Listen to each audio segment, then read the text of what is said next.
In this video, I'm going to be sharing with you a requested tutorial on how to cut this stylish side basque dress with gathers. So if this is something you like, please kindly hit on the subscribe button, give this video a thumbs up. So let's dive right into today's video. So to start this pattern, I'm going to start by cutting out the back pattern of the dress, which I marked out the zipper allowance and my basic measurements.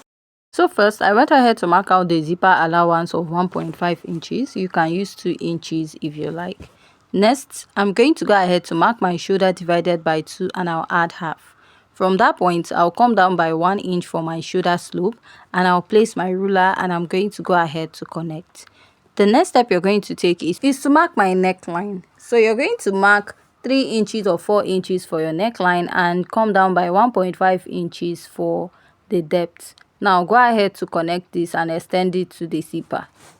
So the next step now is to go ahead to find your chest line. But before that, I marked out my shoulder to bust, which is 9, shoulder to under bust, which is 12 inches, shoulder to my waistline, which is about 17 inches, and 7 inches to get your hip point. Now, to get your chest line is your bust circumference divided by 6 plus 1.5 inches. After marking that, I'll go ahead and place my tape and I'll go ahead to mark my shoulder divided by 2 plus extra half because this dress has a sleeve, and I'll connect it up. Now I'll go ahead to divide what I have into equal parts and come out by ½ inch.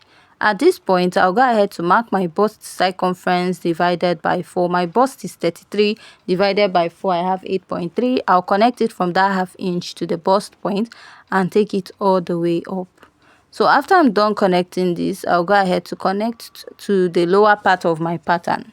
The next step I'm going to take is to insert my measurements. Looking at this pattern, there's no dart on it. Probably if there was a dart, it was blended out. So I marked my bust circumference divided by 4 and added my sewing allowance. Marked my under bust circumference divided by 4, added my sewing allowance.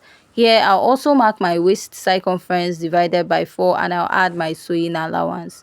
The next step I'll take is to go ahead to mark my hip circumference divided by 4 and I'll add my sewing allowance. Now I'll go ahead to connect all this pattern. And after I'm done connecting, the next step I'm going to take is to go ahead to outline this.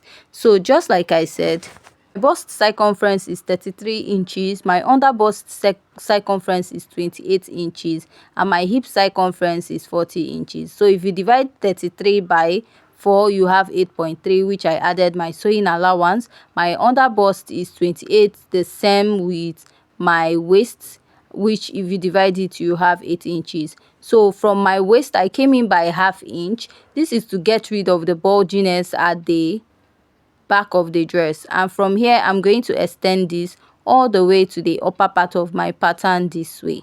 So this is what I have after I'm done marking, and the next step I'm going to take is to go ahead to cut this out.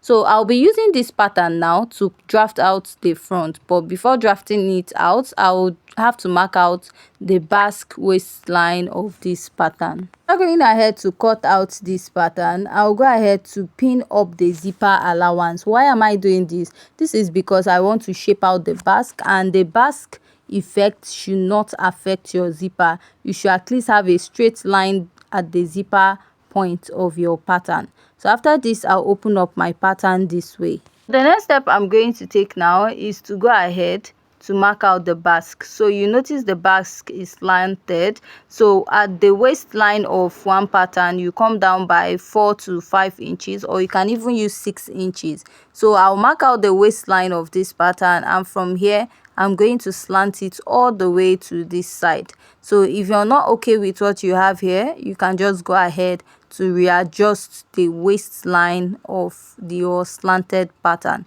So after this, I'll be explaining how to get the gathered part of this dress. So first, you need to get the length of your dress. So let's say the total length of the dress you want to make is 35 inches. I'm just using the length of this pattern paper.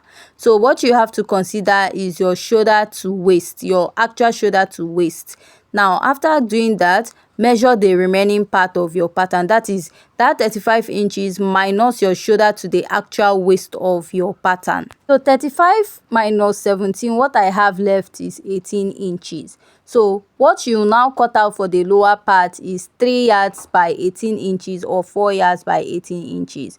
So you notice on the side of the basque side of this dress, for the actual dress, that side is actually longer than the other side. Like that side is more flowy than the other side of the pattern. So that is what you're going to cut out, and then you're going to join it to the lower part. So now I'm using this pattern also to cut out the front part of my pattern. So what I will do now is just to go ahead to pin it up, pin up the zipper allowance, and after pinning up your zipper allowance, you will just have your front pattern ready for you. So what you need to do only is to go ahead to adjust the neckline. So for the neckline, just like I said, for the back you can use about 3 inches to 4 inches by 1.5. So here, from this point now, I'll come down by 5 inches or 5.5. You can actually use 6 inches. So I actually extended it down more, and then you connect from this side, then go ahead to connect from this side. So after cutting it, this is what you have. So just like we got our measurement for the lower part, all you just have to cut is a straight fabric that is 3 yards by 18. If this is the actual length of your dress, then you now gather it round the waistline of the dress. So if you notice on the lower part of this dress, you notice that one side is longer than the other, which is the basque. So why that part is flowing is because from the side, one side is stopped at the waistline and the other side came down a bit. So what we did was just get your measurement from your shoulder to waist and minus the rest. So you now use it to cut out, and after that you find out that one side will be a bit flowy than the other.